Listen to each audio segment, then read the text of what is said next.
किसी भी पेशेंट में ऐसी क्या कंडीशंस हो जाती हैं कि उनको ब्रेन सर्जरी रेकमेंड करनी पड़ती है? ब्रेन में पानी ज़्यादा हो गया तो हमें ट्यूब डाल के पानी ड्रेन करना है। ब्रेन में क्लॉट बन गया, हमें उस क्लॉट को निकालना पड़ेगा अगर वो एक पर्टिकुलर साइज से ज़्यादा है। अंदर प्रेशर बना रहा है जो कि ब्रेन के फंक्शन से इंटरफेयर कर रहा है या लाइफ थ्रेटनिंग है। अगर ब्रेन में बहुत ज़्यादा स्वेलिंग प्रोड्यूस हो गई जो कि ब्रेन के फंक्शन को डिस्टर्ब कर रही है, तो कई बार हमें बाहर की बोन को निकालना पड़ता है जो ब्रेन में स्वेलिंग है उसको जगह देने के लिए। एक्सीडेंट वगैरह हो जाता है तो उसमें फिर कितनी इंजरीज हो जाती हैं कि ब्रेन Right. सर्जरी करनी होती है? कई बार इंजरी इतनी खराब होती है कि हमें पूरा रिकंस्ट्रक्ट करना पड़ता है। जो बोन है वो कई बार अलग अलग पीसेस में होती है, शैटर्ड होती है, तो हमें देखना पड़ता है कितना पार्ट हम अभी रिकंस्ट्रक्ट करेंगे, कितना पार्ट हम बाद में सेकेंड स्टेज सर्जरी में।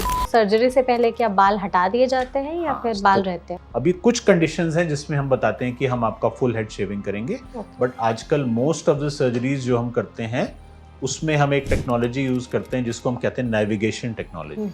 तो नेविगेशन टेक्नोलॉजी जो एमआरआई बेस्ड है वो हमें बताती है कि जो ट्यूमर या सर्जरी हमने किस कॉरिडोर, किस रास्ते को यूज करके हमने करनी है अंदर ब्रेन के, तो हम उस पर्टिकुलर एरिया में एक छोटी सी ओपनिंग बनाते हैं और 4 या 5 सेंटीमीटर्स का एरिया ही हम शेव कर। सर्जरी की गई है तो उसके बाद उनको बोलने में दिक्कत होगी या फिर उनको थोड़ा सा कुछ प्रॉब्लम्स हो सकती हैं, साइड इफेक्ट्स, इस बात में सच्चाई है? जैसे फॉर एग्जांपल मैंने कुछ दिन पहले एक सर्जरी करी थी जिसमें जो हमारा स्पीच एरिया होता है वो लेफ्ट फ्रंटल लोब में तकरीबन इस एरिया के आसपास होता है, हमारा बोलने का एरिया ब्रेन का।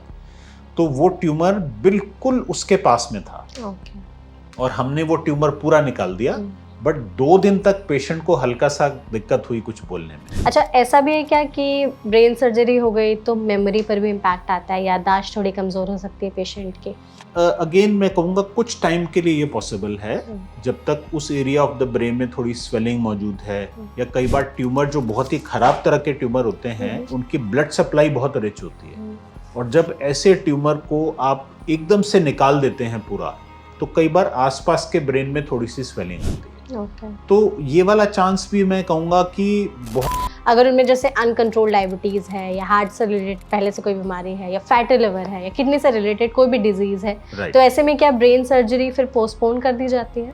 हाँ, तो अगेन इसमें एक जजमेंट कॉल आता है कि देखिए अगर सर्जरी इतनी अर्जेंट है कि बहुत बड़ा ट्यूमर है, ऑलरेडी अंदर प्रेशर बना रहा है, तो हम कई बार एडवाइस करते हैं कि हम 1 या 2 दिन में उसको जितना कंट्रोल हो सकता है उतना हम रैपिडली कंट्रोल करेंगे। कई बार इमरजेंसी सिचुएशन में हमें सब कुछ नज़रअंदाज करते हुए हमें सीधा पेशेंट को सर्जरी में लेना पड़ता है, और ड्यूरिंग सर्जरी ये सारी चीज़ें हमको मैनेज करनी पड़ती है।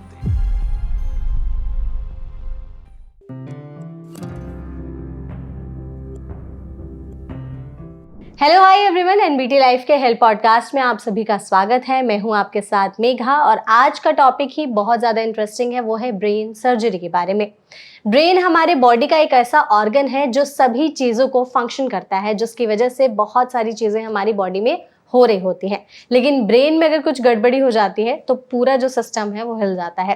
तो ऐसी क्या कंडीशंस हो जाती हैं जिसकी वजह से ब्रेन सर्जरी रिकमेंड की जाती है? उस दौरान पेशेंट्स के साथ क्या क्या हो रहे होते हैं? सर्जरी के बाद पेशेंट में क्या चेंजेस आते हैं? इन सभी के बारे में विस्तार से जानने के लिए इस सेशन में हम बात करेंगे एक एक्सपर्ट से जो हमें ब्रेन सर्जरी के बारे में हर एक डिटेल बताएंगे। हमारे साथ इस सेशन में जुड़े हुए हैं डॉक्टर आदित्य गुप्ता, जो कि डायरेक्टर हैं न्यूरो सर्जरी डिपार्टमेंट में आर्टेमिस हॉस्पिटल में। तो डॉक्टर, सबसे पहले तो इस सेशन में आपका बहुत बहुत स्वागत है। Thank you so much ma'am. Thank you so much doctor, session में आप हमारे साथ जुड़े, एंड इस सेशन के जरिए हम लोग ब्रेन सर्जरी के बारे में बात करेंगे। बट उससे पहले हम चाहते हैं कि बीइंग अ न्यूरो सर्जन आप हमारी ऑडियंस को ब्रेन से रिलेटेड कुछ ऐसी चीज़ें बताएं जो उनको पता नहीं होती है। मोस्टली लोग जानते ही नहीं है कि हमारा ब्रेन कितना अमेजिंग ऑर्गन है और उसके बारे में कौन कौन सी चीज़ें हैं जो हमें पता ही नहीं है। प्लीज़। आपने बहुत अच्छी बात बोली कि जो बॉडी में सब कुछ हो रहा है वो सारा इन अ वे डायरेक्टली इनडायरेक्टली ब्रेन कंट्रोल करता है। And if I can flip it opposite में अगर उल्टा आपको बताऊं कि हमारे आसपास जो भी चीज़ें आपको दिखती हैं इन अ शॉर्ट डिस्टेंस और अ लॉन्ग डिस्टेंस, वो कहीं ना कहीं हमारे ब्रेन ने ही प्रोड्यूस करी हैं, जितनी भी मैन मेड चीज़ें हैं। तो ब्रेन का बॉडी में और हमारी लाइफ में बहुत ही सेंट्रल इम्पोर्टेंस है, और ब्रेन के बारे में हम अभी भी जो भी जानते हैं एक्चुअली वो बहुत कम है। हम अपने ब्रेन के बारे में ध्यान रखने में जो चीज़ें करते हैं शायद वो बाकी बॉडी पार्ट्स का हम जो ध्यान रखते हैं उससे सबसे कम है, बट इम्पोर्टेंस इसकी सबसे ज़्यादा है। करेक्ट। सो ब्रेन बहुत ही कॉम्प्लेक्स ऑर्गन है, बट एक्चुअली एक बहुत ही डायनेमिक ऑर्गन भी है।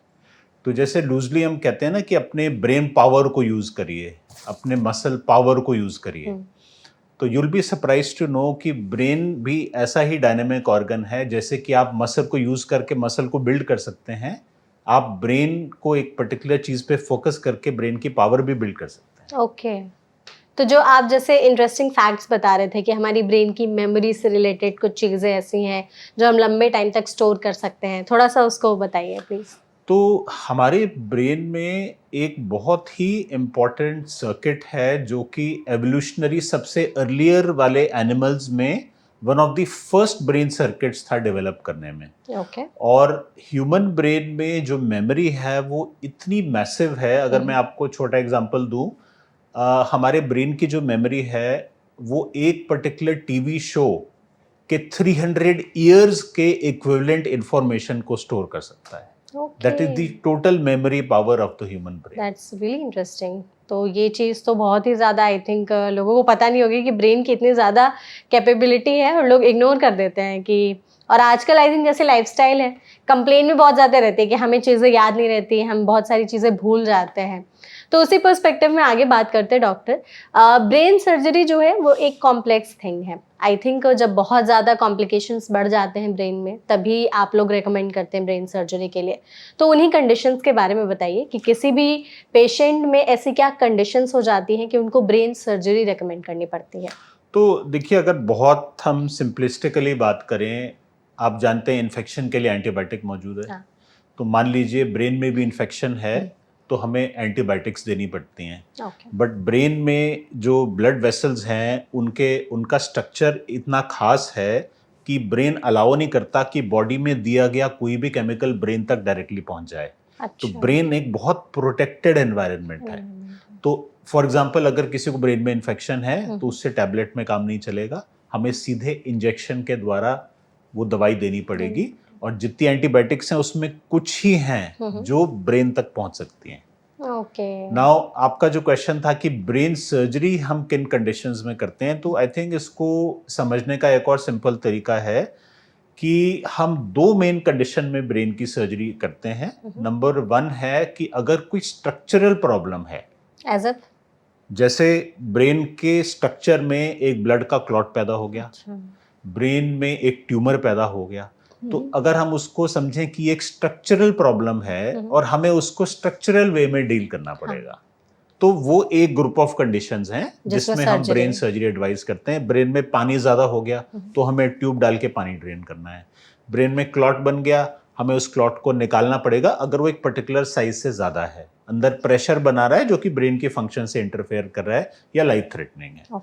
अगर ब्रेन में बहुत ज़्यादा स्वेलिंग प्रोड्यूस हो गई जो कि ब्रेन के फंक्शन को डिस्टर्ब कर रही है, तो कई बार हमें बाहर की बोन को निकालना पड़ता है जो ब्रेन में स्वेलिंग है उसको जगह देने के लिए। और कॉमन और रीजंस हैं, अगर कोई ब्रेन की आर्टरीज में कोई ऐसी चीज़ है जो स्ट्रक्चरल प्रॉब्लम है, हमें उसको टैकल करने के लिए सर्जरी करनी पड़ती है। कोई मेलफॉर्मेशन है, जैसे बचपन से कोई पार्ट ऐसा डेवलप हुआ जो ब्रेन की फंक्शन जिसकी वजह से ठीक नहीं हो पा रही है, तो हमें उसके लिए सर्जरी करनी पड़ती है। तो ये तो फर्स्ट ग्रुप ऑफ कंडीशन हो गई कि जी स्ट्रक्चरल प्रॉब्लम है, हमें स्ट्रक्चरल वे में उसको डील करना पड़ेगा, अंदर जाके उसको जो भी हमें है सर्जरी करना है उसको ठीक करना पड़ेगा। दूसरी ग्रुप ऑफ कंडीशंस हैं जो कि बहुत इंटरेस्टिंग है, और यहाँ मैं कहूँगा कि मॉडर्न न्यूरोसर्जरी में ये चीज़ें अब इंक्लूड हुई हैं। कुछ एग्जांपल आपको देता हूँ मैं कि जैसे एपिलेप्सी है, आमतौर पे 95% पेशेंट्स की एपिलेप्सी दवाई से कंट्रोल हो जाती है। मिर्गी मिर्गी का दौरा बहुत ही डिसेबलिंग बीमारी है, आप जानते हैं। उससे लोगों की एजुकेशन, एम्प्लॉयमेंट, मैरिज, बहुत चीज़ों पे फर्क पड़ता है। तो अगर मिर्गी 1 या 2 या 3 दवाइयों से भी जब कंट्रोल नहीं होती तो फिर हम उसके लिए सर्जरी करते हैं। अच्छा, मतलब मिर्गी में भी सर्जरी करने की उसमें हम आइडेंटिफाई करते हैं कि जो मिर्गी है ब्रेन के किस पार्ट से आ रही है। और अगर वो पार्ट ऐसा है कि वो डिसफंक्शनल है, वो सिर्फ मिर्गी बना रहा है, तो एक्चुअली हम सर्जरी करके उस पार्ट को निकाल देते हैं, मिर्गी ठीक हो जाती है। अच्छा, ओके। सेकंड एग्जांपल, अगेन बहुत ही कॉमन एग्जांपल है, आपने पार्किंसन डिजीज का नाम सुना होगा। पार्किंसन डिजीज 1% ऑफ पॉपुलेशन को है। तो इंडिया अगर में? आप इंडिया की पॉपुलेशन देखें तो आप जान पाएंगे कि कितने लोगों को पार्किंसन डिजीज है।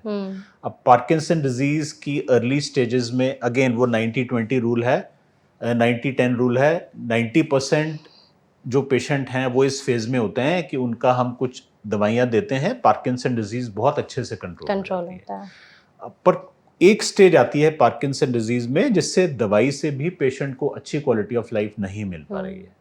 फॉर एग्जाम्पल, अगर किसी पेशेंट को सिंडोपा दिन में 4 बार या 5 बार लेनी पड़ रही है, हर 2 घंटे में उनको अच्छा इफेक्ट मिलता है, फिर इफेक्ट खत्म हो जाता है, तो उसके लिए अब हम एक सर्जरी करते हैं जिसको हम कहते हैं डीप ब्रेन स्टिमुलेशन, जिसमें हम ब्रेन के एक खास एरिया है जिसको हम सब थैलेमिक न्यूक्लियस कहते हैं, उसमें हम सिर्फ स्कल में एक होल करके हम वायर्स डायरेक्टली उस इतने छोटे से एरिया में डाल पाते हैं जिसका size 5 millimetre by 5 millimetre by 5 millimetre है। तो आप सोचिए 5 मिलीमीटर के एक टारगेट में हम प्रिसाइजली ब्रेन में वायर डाल रहे हैं। तो इस सर्जरी को कहते हैं डीप ब्रेन स्टिमुलेशन, जो हम पार्किंसन डिजीज के लेट फेज में करते हैं। तो ये कुछ 2-3 एग्जाम्पल हैं जिसमें इनिशियल, जैसा आपने कहा, जब बीमारी एक सीरियसनेस लेवल के ऊपर चली जाती है तो फिर हमें सर्जरी उसके लिए एम्प्लॉय करनी पड़ती है। ओके। अच्छा, अगर जैसे किसी का एक्सीडेंट वगैरह हो जाता है तो उसमें फिर कितनी इंजरीज हो जाती हैं कि ब्रेन सर्जरी करनी होती है? राइट, तो ये बहुत ही, मैं कहूँगा बहुत ही रेलेवेंट सवाल है। देखिए, हेड इंजरी एक ऐसी चोट है जो कि घातक हो सकती है, और हमारी कंट्री में हमारे तक जब पेशेंट पहुंचता है उससे पहले मैं एक प्रॉब्लम हाईलाइट करना चाहूँगा कि एम्बुलेंस तक पहुंचने की देरी और एम्बुलेंस में हॉस्पिटल पहुंचने की देरी, तो ये 2 अभी भी बहुत बड़ी प्रॉब्लम है जिसका एज अ सोसाइटी हमें सोल्यूशन निकालना है। बट हेड इंजरी अगर माइनर होती है, उसमें हमें कोई बहुत बड़ा क्लॉट नहीं दिख रहा है ब्रेन के अंदर, तो हम पेशेंट को न्यूरो आईसीयू में मॉनिटरिंग में रखते हैं। हमारे पास कुछ डिवाइस होती है जो ब्रेन के अंदर का प्रेशर भी मॉनिटर करती है, और जब हम देखते हैं कि एक क्लॉट छोटा है बट अंदर ब्रेन का प्रेशर बढ़ रहा है, तो उस टाइम पे फिर हमें पेशेंट को सर्जरी के लिए लेना पड़ता है। अब कई बार इंजरी इतनी खराब होती है कि हमें पूरा रिकंस्ट्रक्ट करना पड़ता है।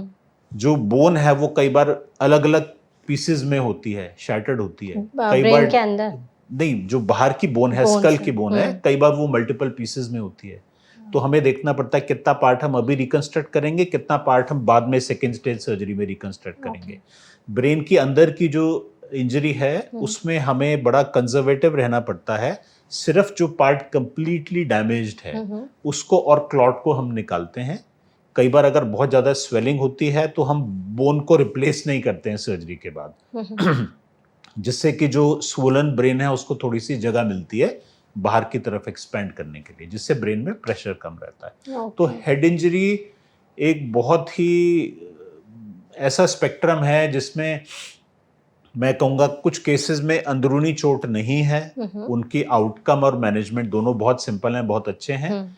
पर कुछ जो worst of the worst cases होते हैं उसमें कई बार ब्रेन के बहुत नाजुक हिस्सों पे चोट लगती है, और पेशेंट आईसीयू में कुछ दिन नहीं कुछ हफ्तों तक आईसीयू में भी रह सकते हैं, ऐसी चोटें भी आती हैं। और जो मैंने आपको पहली 2 चीज़ें बताई कि हमारे कंट्री में एम्बुलेंस तक पहुंचना और एम्बुलेंस से हॉस्पिटल पहुंचना, ये एक बहुत मेजर रीज़न है कि वर्ल्ड वाइड जो हेड इंजरी का केस फेटालिटी रेट कहेंगे, मान लीजिए 100 लोगों को हेड इंजरी होती है, अल्टीमेटली उनमें से कितने बचते हैं, तो ये फिगर इंडिया का काफी लो रेंज में आता है इन 2 प्रॉब्लम्स की वजह से। ये सच में काफी बड़ा चैलेंज तो है ही, and being a society and citizen, responsible citizen, हमें इसके लिए थोड़ा सा तो एक्टिवली पार्टिसिपेट करना ही पड़ेगा। डॉक्टर, जैसे ब्रेन सर्जरी किसी भी पेशेंट में अगर हो गई है, मतलब करना है, अब इनको फाइनल हो चुका है, उसके पहले पेशेंट में आप लोग कोई फुल बॉडी चेकअप वगैरह या उनके कुछ हिस्ट्री टेस्ट वगैरह करते हैं कि हिस्ट्री जान ले क्या उनको कोई पहले से बीमारी तो नहीं है? राइट, तो देखिए, सबसे पहले तो हमें इस पॉइंट पे भी अराइव करना है कि हमें सर्जरी करनी ही है या हमारे पास कुछ ऑल्टरनेटिव ऑप्शंस है। सो सबसे पहले तो हमारी डिसीजन मेकिंग में ये पार्ट आता है। ठीक है। अब you will be surprised to know कि आज के दौर में हमारे पास कुछ ऐसी टेक्नोलॉजी हैं जिसमें हम सर्जरी को अवॉइड कर देते हैं टोटली। अच्छा। तो मैं छोटा सा एग्जांपल देता हूँ। हमारे पास एक टेक्नोलॉजी है जिसको साइबर नाइफ रेडियो सर्जरी कहते हैं। उसमें अप टू 2 to 3 साइज के सेंटीमीटर्स के जो ट्यूमर्स हैं उसको हम 40 मिनट्स में on a out patient basis बिना सर्जरी के हम ठीक कर देते हैं। उसको रिमूव कर देते हैं या कैसे? हाँ, तो उसमें हम बहुत हैवी डोज रेडिएशन की प्रिसाइजली फोकस करके ट्यूमर पे डालते हैं और 40 मिनट्स में पेशेंट के ट्यूमर के सेल्स किल हो जाते हैं और slowly over a period of time वो ट्यूमर श्रिंक करके डेड हो जाता है। तो इसमें सर्जरी की जरूरत नहीं उसमें सर्जरी की जरूरत नहीं है। अमेजिंग बात यह है कि पेशेंट सुबह हमारे पास आता है हॉस्पिटल में, 40 मिनट्स ऑन द मशीन और सेम डे वापस जाते हैं। सेम डे डिस्चार्ज भी हो जाते हैं? सेम डे डिस्चार्ज होता है। ओके। और कॉम्प्लिकेशंस वगैरह या साइड इफेक्ट्स कुछ है इसमें? अगर हम केयरफुली सिलेक्ट करें तो इसमें 2 बहुत बड़े एडवांटेज हैं, 0% पेन एंड 0% कॉम्प्लिकेशन रेट। 0% तो अब कमिंग टू द जो आपका सेकंड पार्ट था क्वेश्चन का कि ब्रेन सर्जरी से पहले हम क्या टेस्ट कराते हैं, तो उसमें सबसे इम्पॉर्टेंट टेस्ट है प्रॉपर इमेजिंग जिसको कहते हैं, जिसमें हमें जो चीज़ हम करने वाले हैं उसको हम सही ढंग से देखें। तो उसमें हमारा स्टैंडर्ड ऑफ केयर है कि MRI इमेजिंग हमारे पास अच्छी क्वालिटी की होनी चाहिए, जिसमें जो भी चीज़ हम ट्रीट कर रहे हैं जैसे ट्यूमर है या मेलफॉर्मेशन है या कोई खून की नसों का गुच्छा है या एन्यूरिज्म है या AVM है, वो हमें ठीक ढंग से दिखना चाहिए। ठीक है। सर्जरी में लेने से पहले हमें ये भी पक्का करना है कि पेशेंट की जो बॉडी की कंडीशन है वो सर्जरी और एनेस्थीसिया का पूरा प्रोसेस अच्छे से टॉलरेट कर पाएंगे। तो क्या उनको कोई blood pressure, diabetes, lung, liver, heart, kidney कोई और डिजीज है या नहीं है, अगर है तो वो कितनी सीवियर है। तो उसमें जो हमारे साथ हमारी न्यूरो एनेस्थीसिया टीम काम करती है, उनका एक ग्रेडिंग स्केल होता है। ठीक है। अगर पेशेंट को बहुत सारी मल्टीपल प्रॉब्लम है तो फिर हम उनको थोड़ा सा बताते हैं कि जी आपका रिस्क थोड़ा सा हायर लेवल पे है। और अगर ऐसी कोई प्रॉब्लम नहीं है तो फिर तो इन सिंपल टेस्ट जो बॉडी के फुल बॉडी टेस्ट भी होते हैं, उनसे एस्टेब्लिश हो जाता है कि सर्जरी और एनेस्थीसिया पेशेंट के लिए सेफ रहेगा। ओके। तो जैसे अगर आपने कहा फुल बॉडी टेस्ट में देखा जाता है कि diabetes, heart related, kidney related, liver related कोई प्रॉब्लम तो नहीं है। अगर उनमें जैसे अनकंट्रोल डायबिटीज़ है या हार्ट से रिलेटेड पहले से कोई बीमारी है या फैटी लिवर है या किडनी से रिलेटेड कोई भी डिजीज़ है, तो ऐसे में क्या ब्रेन सर्जरी फिर पोस्टपोन कर दी जाती है? हाँ, तो अगेन इसमें एक जजमेंट कॉल आता है कि देखिए अगर सर्जरी इतनी अर्जेंट है कि बहुत बड़ा ट्यूमर है, ऑलरेडी अंदर प्रेशर बना रहा है, तो हम कई बार एडवाइस करते हैं कि हम 1 या 2 दिन में उसको जितना कंट्रोल हो सकता है उतना हम रैपिडली कंट्रोल करेंगे। जैसे अगर कोई डायबिटिक है, उनकी शुगर 300 में है और बहुत बड़ा ट्यूमर है जो कि अंदर प्रेशर बना रहा है, और हम ऐसे केसेस में स्टेरॉइड भी देते हैं, वो भी ब्लड शुगर को बढ़ाता है। तो हम पेशेंट को 1 या 2 दिन पहले एडमिट करेंगे, इन्फ्यूजन से रैपिडली उनकी शुगर कंट्रोल करेंगे और फिर उनको सर्जरी के लिए लेंगे। कई बार इमरजेंसी सिचुएशन में हमें सब कुछ नज़रअंदाज करते हुए हमें सीधा पेशेंट को सर्जरी में लेना पड़ता है और ड्यूरिंग सर्जरी ये सारी चीज़ें हमको मैनेज करनी पड़ती है। और कुछ सिचुएशन ऐसी हैं कि जिसमें हमें बहुत मुश्किल होती है। फॉर एग्जांपल अगर कोई पेशेंट हैं जिनके हार्ट में 3 स्टेंट पड़े हुए हैं और उनको ब्लड थिनिंग मेडिसिन चल रही है, तो अब बड़ी मतलब बहुत प्रॉब्लम है हमारे लिए, क्योंकि ब्लड थिनिंग मेडिसिन के साथ तो हम सर्जरी नहीं कर सकते। तो फिर हमें एक अलग एल्गोरिदम यूज करना पड़ता है जिसमें हम कहते हैं उसको ब्रिजिंग थेरेपी। तो हम उनकी ब्लड थिनिंग मेडिसिन हम 5 दिन पहले स्टॉप कर देते हैं, फिर एक शॉर्ट एक्टिंग इंजेक्शन उनको देते हैं 3-4 दिन के लिए, और फिर वो इंजेक्शन भी 24 घंटे पहले हम बंद कर देते हैं। तो कई तरीके हैं इस प्रॉब्लम को सॉल्व करने के, डील करने के, बट वो कंडीशन की सेवेरिटी, सर्जरी की अर्जेंसी और कितनी बड़ी प्रॉब्लम है पेशेंट की, अनकंट्रोल प्रॉब्लम है, इन सारी 3-4 चीज़ों पे डिपेंड करता है। ओके। अगर जैसे पेशेंट में ब्रेन सर्जरी परफॉर्म की जा रही है तो उस दौरान फिर थोड़ा सा बताइए कि पेशेंट्स के साथ क्या क्या चीज़ें हो रही होती हैं, वो होश में रहते हैं या फिर उन्हें एनेस्थीसिया दिया जाता है, 24 आवर्स बिफोर उनको कौन कौन सी चीज़ों का ध्यान रखने को आप लोग एडवाइस करते हैं? राइट। तो देखिए जब हम सर्जरी के लिए लेते हैं 24 आवर्स बिफोर हम हमेशा मॉनिटर करते हैं कि पेशेंट को कोई और इन्फेक्शन तो नहीं है, कोई फीवर तो नहीं है, और जैसा हमने उनको मेडिसिन का प्रोटोकॉल बताया वो क्लियरली वैसा फॉलो कर रहे हैं। इन्फेक्शन का रिस्क रिड्यूस करने के लिए एक चीज़ जो हम एडवाइस करते हैं, एक पर्टिकुलर एंटीबायोटिक शैम्पू होता है, एंटीसेप्टिक शैम्पू जो कि बैक्टीरिया को किल करता है। अच्छा। तो क्योंकि हम हेड पे अगर हम सर्जरी कर रहे हैं तो हम चाहेंगे कि ये एरिया सारा क्लीन होना चाहिए सर्जरी के लिए। अच्छा। तो हम पेशेंट को वो एंटीसेप्टिक वाला शैम्पू बोलते हैं कि आप एक शाम पहले उससे एक शैम्पू बाथ लीजिए और मॉर्निंग ऑफ सर्जरी भी एक बार हेयर और स्कैल्प को बहुत अच्छे से क्लीन करिए। तो अगर जैसे आप शैम्पू का बता रहे हैं तो सर्जरी से पहले क्या बाल हटा दिए जाते हैं या फिर बाल रहते हैं? तो आजकल हम वो पुराना कॉन्सेप्ट नहीं है कि पूरा हेड शेव हम कर देते हैं पेशेंट का। अभी कुछ कंडीशंस हैं जिसमें हम बताते हैं कि हम आपका फुल हेड शेविंग करेंगे, बट आजकल मोस्ट ऑफ द सर्जरीज जो हम करते हैं उसमें हम एक टेक्नोलॉजी यूज करते हैं जिसको हम कहते हैं नेविगेशन टेक्नोलॉजी। तो नेविगेशन टेक्नोलॉजी जो एमआरआई बेस्ड है वो हमें बताती है कि जो ट्यूमर या सर्जरी हमने किस कॉरिडोर, किस रास्ते को यूज करके हमने करनी है अंदर ब्रेन के, तो हम उस पर्टिकुलर एरिया में एक छोटी सी ओपनिंग बनाते हैं और 4 या 5 सेंटीमीटर्स का एरिया ही हम शेव करते हैं। मतलब जहाँ पे परफॉर्म करना है बस वहीं बिल्कुल उतना ही शेव करते हैं, बट उसके लिए बहुत जरूरी है कि रेस्ट ऑफ द हेयर और स्कैल्प वो बिल्कुल क्लीन होना चाहिए। ओके, तो इसलिए वो जो शैम्पू आप बता रहे थे वो आप लोग देते हैं। ओके। अच्छा, सर्जरी वैसे ही अपने आप में बहुत बड़ा मतलब नाम सुनते ही लोग घबरा जाते हैं। राइट। तो पेशेंट के साथ, उनकी फैमिली के साथ, या बीइंग अ न्यूरोसर्जन आप खुद भी, आपको भी थोड़ा बहुत तो प्रेशर होता ही होगा किसी सर्जरी को परफॉर्म करने से पहले। तो आप इन सारी सिचुएशन के साथ, आप पेशेंट्स के साथ, उनकी फैमिली के साथ और खुद के साथ कैसे डील करते हैं बिफोर एनी सर्जरी? तो ये एक बहुत ही इंटरेस्टिंग क्वेश्चन है। तो देखिए, ब्रेन सर्जरीज कई इतनी कॉम्प्लेक्स होती हैं कि पिछले दिन से मेरा दिमाग अगले दिन की सर्जरी पे रहता है। Correct. So I am sometimes, मैं अपने फैमिली के साथ वो टाइम नहीं स्पेंड कर सकता, या मेरा दिमाग उसी में रहता है कि ये जो कल सर्जरी होनी है ये बहुत ही हाई रिस्क है, ये मैं कैसे कर पाऊंगा। सो आई थिंक पहले का स्ट्रेस डील करने के लिए सबसे important for me is good preparation. अगर मुझे उसके बारे में कुछ रीडिंग अप करनी है, कुछ रीसेंट इन्फॉर्मेशन गैदर करनी है, तो मैं उसमें अपनी एनर्जी लगाता हूँ, रादर देन जस्ट वरीइंग कि कल क्या होगा। पेशेंट की फैमिली के लिए आई थिंक जो सबसे अच्छी बात वर्क करती है वो ये है कि उनको कॉन्फिडेंस तब आता है जब वो देखते हैं कि आप उनसे बात ट्रूथफुली और ऑनेस्टली कर रहे हैं। अगर कोई ऐसी सर्जरी है जो कि मेजर सर्जरी है, तो मैं कभी भी उसको, पेशेंट या फैमिली को नहीं बोलूंगा जी ये तो बहुत छोटा सा ऑपरेशन है। कई बार ये बहुत कॉमन टैक्टिक होती है टू रिड्यूस द एंजाइटी कि जी ये तो बहुत छोटा सा ऑपरेशन है, इसमें तो एक पैसे का भी खतरा नहीं है। सो आई ऑलवेज बिलीव कि मैं उनको इमेजेस दिखाऊं, एक्सप्लेन करूं कि ये हम करने वाले हैं, इसमें इतना एलिमेंट ऑफ रिस्क है।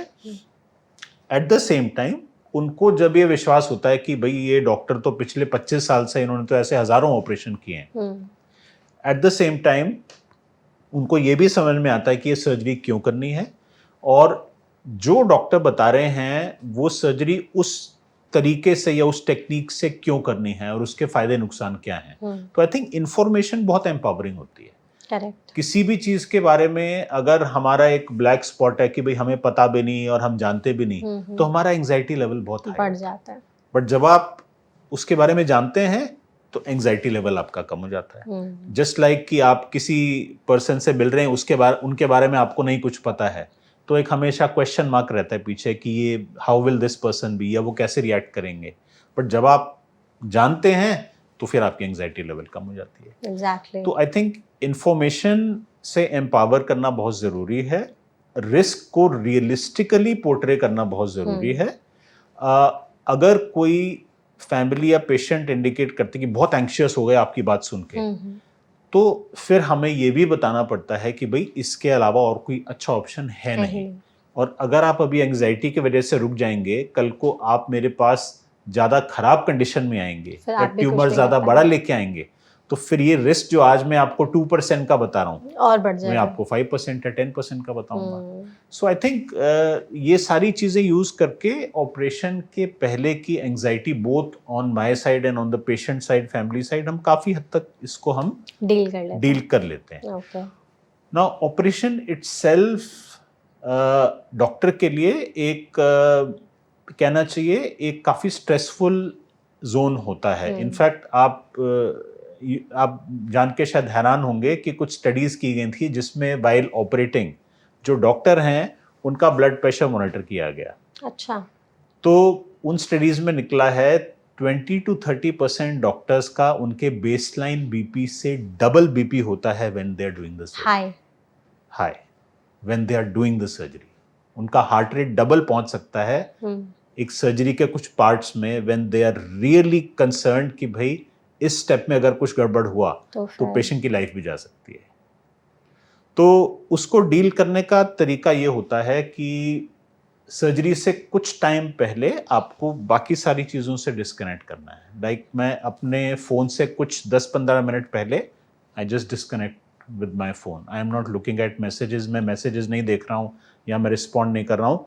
मैं OT एनवायरनमेंट में अपने आप को एडजस्ट कर लेता हूँ 5-10 मिनट के लिए, 15 मिनट के लिए, और मैं देखता हूँ कि मेरी जो टीम है, मेरे जो जूनियर सर्जन है वो क्या स्टेप्स कर रहे हैं, कैसे कर रहे हैं। वापस मैं 10-15 मिनट बहुत ध्यान से MRI के स्कैन को देखता हूँ कि मुझे एग्जैक्टली किस अप्रोच से जाके क्या करना है। और फिर उसके बाद नेचुरली मैं पर्सनली ये सर्जरीज पिछले 25 साल से कर रहा हूँ। तो अब बाय दैट टाइम आप एक यूज्ड टू हो जाते हैं, एक आपको सर्टेन लेवल ऑफ फेमिलियरिटी भी आ जाती है और उतना हाई एंजाइटी लेवल आपका नहीं होता। बट टाइम कम हो जाता है। कुछ ऐसे पार्ट होते हैं, कुछ सर्जरी का कुछ ऐसा पार्ट होता है जो आपको एंजाइटी दे सकता है, बिकॉज वो 2-5 सेकंड का कई बार ऐसा पार्ट होता है जिसमें आपको ये पता है अगर ये पार्ट ये 2-5 सेकंड उस तरह से नहीं गए जैसे आप चाहते हैं तो कई केसेस में पेशेंट की लाइफ भी जा सकती है। तो ये मतलब हाई रिस्क का थोड़ा बहुत तो हाई रिस्क के कुछ पार्ट्स होते हैं कुछ सर्जरीज। तो डॉक्टर जैसे जो सर्जरी की जाती है वो कितने टाइप्स की होती है? मतलब मिनिमली इन्वेजिव सर्जरी भी होती है, ओपन, रोबोटिक, या फिर इसके बारे में थोड़ा सा बताइए। हाँ, तो देखिए हम न्यूरोसर्जन्स बेसिकली हमारा एरिया ऑफ वर्क ब्रेन और स्पाइन है। हम लोग ब्रेन पे भी काम करते हैं, स्पाइन पे भी काम करते हैं।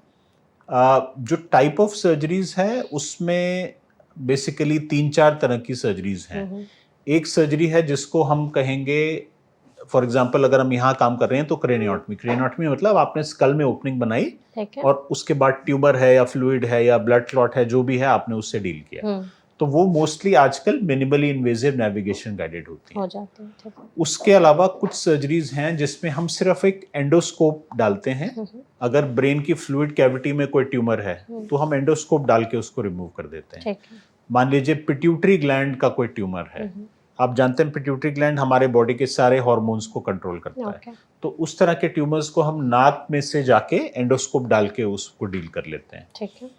तीसरी वो सर्जरीज हैं जिसमें जो मैंने बोला वो फंक्शनल न्यूरो सर्जरीज हैं, जिसमें हम ब्रेन के किसी पार्ट में वायर डाल रहे हैं और फिर वायर स्किन के नीचे से आती है, एक पेसमेकर होता है, तो जिसमें हमें ब्रेन का फंक्शन चेंज करना है, जैसे पार्किंसन डिजीज, एपिलेप्सी के कुछ पेशेंट्स के लिए भी इस तरह की सर्जरीज की जाती हैं। तो ये 3 मेन तरह की ब्रेन सर्जरीज हैं। बाकी स्पाइन सर्जरीज अपने आप पे अलग अलग तरह की होती हैं। कुछ हैं जिसमें हमें सिर्फ एक नस का दबाव है, सिर्फ हमें दबाव को हटाना है, उसको हम कहते हैं डीकम्प्रेशन। कुछ है जिसमें दबाव काफी लंबे सेगमेंट का है या हड्डियों की अलाइनमेंट ठीक नहीं है, तो फिर उसमें हमें दबाव हटाने के साथ स्टेबलाइजेशन भी करना पड़ता है। तो उसमें हम मिनिमली इन्वेजिव टेक्निक से स्क्रू और रॉड लगा के स्पाइन को फिक्स भी कर देते हैं। और फिर स्पाइन में तीसरी कॉमन तरह की सर्जरीज होती हैं कि स्पाइनल कॉर्ड में या स्पाइनल कॉर्ड और बोन के बीच में एक ट्यूमर है, तो वो हमें माइक्रोस्कोप यूज करते हुए जाके हमें उसको ट्यूमर को निकालना पड़ता है, बट स्पाइनल कॉर्ड की फंक्शन को मेंटेन करते हुए। तो डॉक्टर जैसे आपने हमें टाइप्स ऑफ ब्रेन सर्जरी बता दिए, किसी भी पेशेंट में जब सर्जरी की जा रही है उसमें सर्जरी हो गई सक्सेसफुल, उसके बाद की जो चीज़ें हैं थोड़ा सा उसके बारे में बात कर लेते हैं कि पोस्ट सर्जरी क्या क्या उनको चैलेंजेस फेस करने पड़ते हैं। बहुत सारे लोगों के मन में एक डाउट रहता है कि अगर ब्रेन सर्जरी की गई है तो उसके बाद उनको बोलने में दिक्कत होगी या फिर उनको थोड़ा सा कुछ प्रॉब्लम्स हो सकती हैं, साइड इफ़ेक्ट्स। इस बात में सच्चाई है? तो ये बहुत ही कॉमन बिलीफ है। तो मैं इसमें ये बोलूँगा, देखिए पोस्ट ऑपरेटिव फेज जो है इमीडिएटली जैसी सर्जरी ख़त्म होती है और पेशेंट को हम यूजुअली उस टाइम पे उनकी जो ब्रीदिंग ट्यूब हम डालते हैं, पूरा बेहोश करके ब्रीदिंग ट्यूब हम निकालते हैं यूजुअली ऑपरेशन थिएटर में। अब उसके बाद उनकी पोस्ट ऑप केयर शुरू होती है, जिसके लिए हम उनको डेडिकेटेड न्यूरो आईसीयू में लेके जाते हैं। अब मैं कहूँगा यहाँ पे एक बहुत ही इम्पॉर्टेंट रोल है डेडिकेटेड न्यूरो इंटेंसिव केयर या न्यूरो क्रिटिकल केयर टीम का।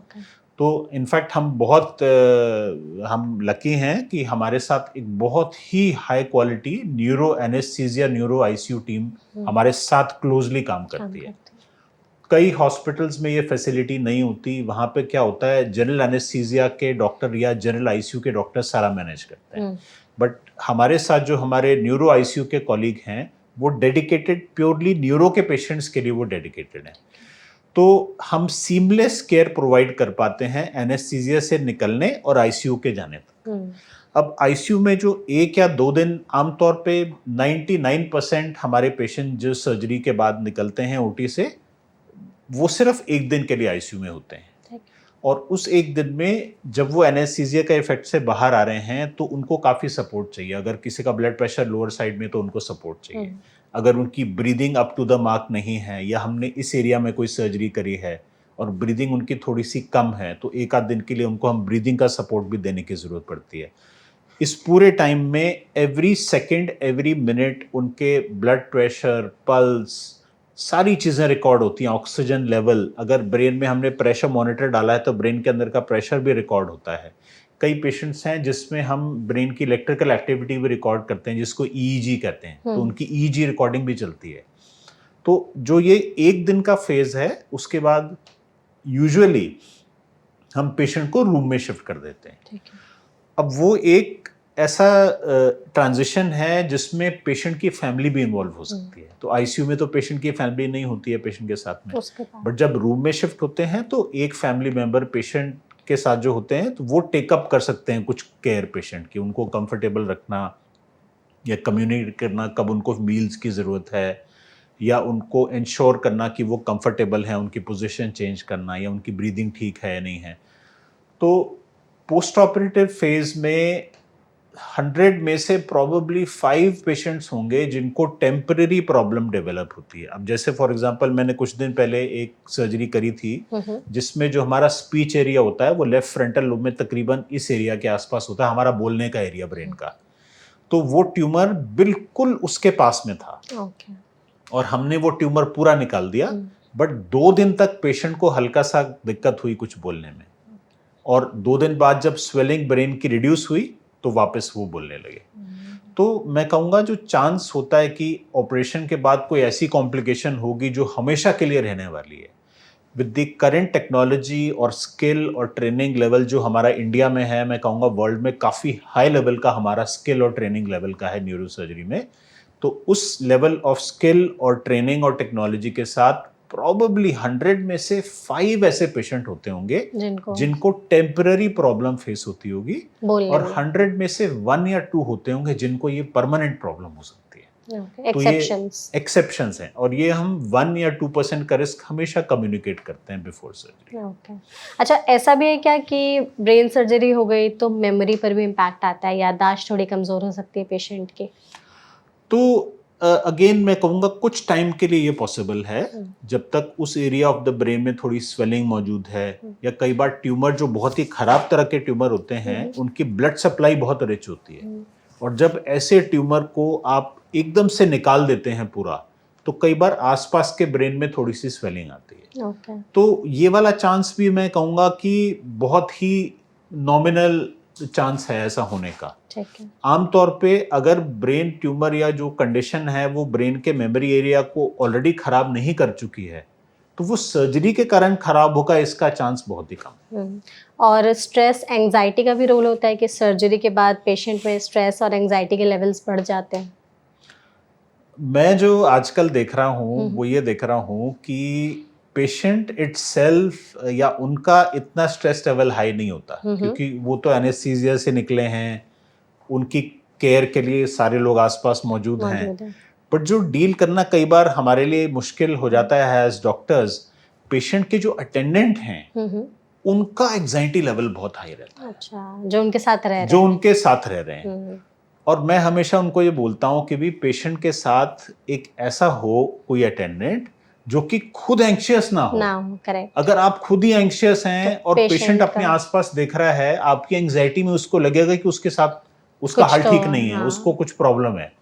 सो ऐसे लोग होने चाहिए जो ये सारा अंडरस्टैंड करें, और क्योंकि उनको पेशेंट की टेक केयर करनी है तो उनको अपना अकॉर्डिंगली मेंटल मेकअप और अपना अकॉर्डिंगली अपना बिहेवियर ऐसा रखना चाहिए कि पेशेंट को पॉजिटिविटी इम्पार्ट। बिल्कुल।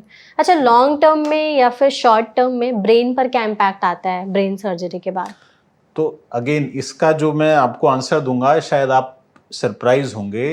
ब्रेन सर्जरी का जो इम्पैक्ट लॉन्ग टर्म में होता है वो ब्रेन फंक्शन को बेटर करने का होता है। Okay, nice. बिकॉज इतना बड़ा ट्यूमर था वो हमने निकाल दिया।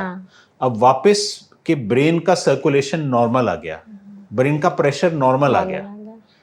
तो इनफैक्ट ऑपोजिट है। अगर हम 100 का फिगर हम लेके बात करें ब्रेन सर्जरीज में, 100 में से 90 से ज्यादा बोलेंगे जी हमारा पहले से हम बहुत अच्छे हैं, बेटर होगा, और ये जो बीमारी खराब थी ये निकल गई है।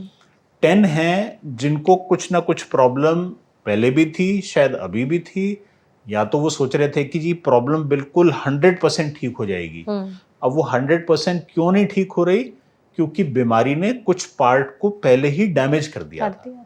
तो जब बीमारी इस इरिवर्सिबल डैमेज कर देती है तो कई बार हम उस डैमेज को 100% रिवर्स नहीं कर सकते। बिल्कुल। तो ये भी एक बहुत इंपॉर्टेंट टॉपिक है जिसमें हम सर्जरी से पहले डिस्कशन करते हैं कि आपकी सर्जरी से एक्सपेक्टेशन रियलिस्टिक होनी चाहिए। और जो आपने क्वेश्चन पूछा, मैं एक आपको बहुत ही एक्सट्रीम एग्जांपल देता हूँ। एक तरह की हम एपिलेप्सी सर्जरी करते हैं जो आमतौर पे हम बच्चों में करते हैं, जिसमें उनका ब्रेन का एक पूरा हेमिस्फेयर खराब हो जाता है। अच्छा। और उस पूरे हेमिस्फेयर से एपिलेप्सी बनती है। और आमतौर पे ऐसे बच्चे आते हैं हमारे पास जिनको हर रोज 8 से 10 मिर्गी के दौरे पड़ रहे हैं एक दिन में। एक दिन में। तो उसमें जब हम टेस्ट करते हैं तो पता चलता है ब्रेन का एक पूरा हाफ खराब हो चुका है। और उसमें हम एक खास तरह की सर्जरी करते हैं जिसमें हम ब्रेन के खराब पार्ट को दूसरे पार्ट से कंप्लीटली सेपरेट और डिस्कनेक्ट कर देते हैं। और निकाल देते हैं उसको? निकालते नहीं है, जस्ट डिस्कनेक्ट करते हैं। अच्छा। तो इस सर्जरी को कहते हैं हेमिस्फेरेक्टमी।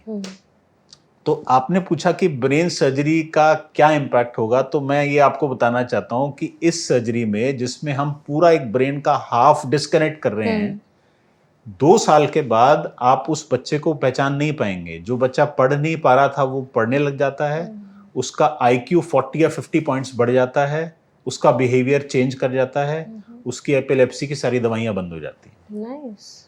तो एक ये भी पर्सपेक्टिव है ब्रेन सर्जरी को देखने का कि 100 में से 90% पेशेंट्स को ब्रेन सर्जरी के बाद फायदा मिलने वाला है। बिल्कुल। तो doctor, I think brain surgery पर हमने डिस्कशन काफ़ी अच्छा किया। हम बस ये भी चाहते हैं कि आप हमारी ऑडियंस को एक और चीज़ बताएं कि अगर ब्रेन सर्जरी हुई है तो किन चीज़ों को उसके बाद वो अवॉइड करें और किन चीज़ों को स्टार्ट करें ताकि उनको लॉन्ग टर्म में अच्छा इम्पैक्ट भी आए, ब्रेन भी उनका सही से फंक्शन करे और उनको ज़्यादा कॉम्प्लिकेशंस भी ना फेस करनी पड़े। राइट। तो देखिए, सबसे पहले तो जनरल बॉडी हेल्थ पे आप ज़्यादा फोकस करें अगर पहले आप नहीं कर रहे थे। So take this as a warning call, आप अपनी जनरल बॉडी हेल्थ पे अच्छे से फोकस करिए।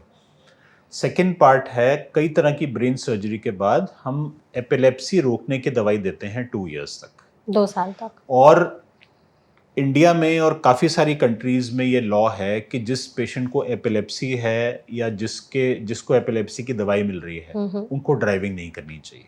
अच्छा। तो ये खतरा ना लें, अपने आप को उस खतरे से एक्सपोज ना करें। अगर 1% रिस्क भी है कि आपको दौरा पड़ सकता है, तो और अगर आप इमेजिन करें आप ड्राइव कर रहे हैं और आपको दौरा पड़ गया तो कुछ भी हो सकता है। Correct. Right. Now the second thing is, कुछ लोग, अगेन हमारी सबकी मॉडर्न लाइफ इतनी स्ट्रेसफुल है कि हमें कोई टाइम ऑफ या तो मिलता नहीं है, और अगर मिलता है तो हम लेना भी नहीं चाहते। तो मैं हमेशा अपने पेशेंट्स को एडवाइस करता हूं कि अपने नॉर्मल वर्किंग लाइफ और पर्सनल लाइफ में एक आप ग्रेडेड फैशन से जाइए। मिनिमम मैं अपने पेशेंट्स को सर्जरी के बाद एडवाइस करता हूं कि आपको 2 weeks definitely of from work लेना चाहिए। और जब उसके बाद आप शुरू भी करते हैं तो आपको हाफ अ डे वर्क से शुरू करना है कुछ टाइम के लिए, फिर आप फुल डे वर्क पे आइए, धीरे धीरे, जिससे कि आप अपने आप को ठीक ट्रांजिशन दे रहे हैं। अगर, क्योंकि हमें और हमारे बॉडी सिस्टम को कुछ टाइम चाहिए इस सारी रियलिटी के साथ डील करने के लिए। ब्रेन सर्जरी एक ऐसी सर्जरी नहीं है जिसमें 4-5 दिन के बाद बोलेंगे मैं तो बिल्कुल ठीक हूँ, now I am going to take a run. आप ऐसी सर्जरी नहीं है ये। तो आपको अपने पूरे सिस्टम को टाइम देना चाहिए कि वो वापस back to normal in a graded fashion आ जाए। और इस बीच में पेशेंट और उनकी फैमिली के अनरियलिस्टिक एक्सपेक्टेशंस नहीं होने चाहिए। जैसे कि सर्जरी के 2 दिन के बाद कि ये थोड़ी सी मुझे लग रहा है कि इनकी मेमोरी में कुछ प्रॉब्लम है। अच्छा, तुरंत तो तुरंत हमें कोई आउटकम को एनालाइज नहीं करना चाहिए। करेक्ट। हमें टाइम देना है 1 से 2 हफ्ते का। और अगर 2 वीक्स में आपको लगता है 80% नॉर्मल है तो मैं बोलूंगा ये बहुत ही बढ़िया है। अच्छी चीज। एक छोटा सा काउंटर एग्जांपल दूंगा। आप जानते हैं अगर किसी को फ्रैक्चर होगा तो हड्डी को जुड़ने में 8 हफ्ते का टाइम लगता है। अच्छा। और हमारी एक्सपेक्टेशन है कि ब्रेन सर्जरी के बाद 4 दिन में बिल्कुल ठीक होने चाहिए। नहीं, ऐसा तो नहीं हो पाएगा। ये कुछ चीजें हैं जो हमें समझनी है, जिससे पेशेंट और फैमिली दोनों का एंजाइटी लेवल काफी कम हो सकता है। बिल्कुल। तो आई गेस इस सेशन में हमने ब्रेन सर्जरी पर बहुत ही वाइड पर्सपेक्टिव से काफ़ी विस्तार से बात की है। आपने हर एक एस्पेक्ट को हमें बहुत ही अच्छे तरीके से समझाया भी है, प्री पोस्ट केयर उस दौरान क्या चीज़ें होती हैं, किन बातों का ध्यान रखना चाहिए। एंड आई होप आपने इस सेशन को एंजॉय किया होगा। Very nice. Thank you so much doctor, इस सेशन में आप हमारे साथ जुड़े। And thank you so much audience. अगर आपको ये वीडियो इन्फॉर्मेटिव लगी हो तो इसे शेयर ज़रूर करिएगा।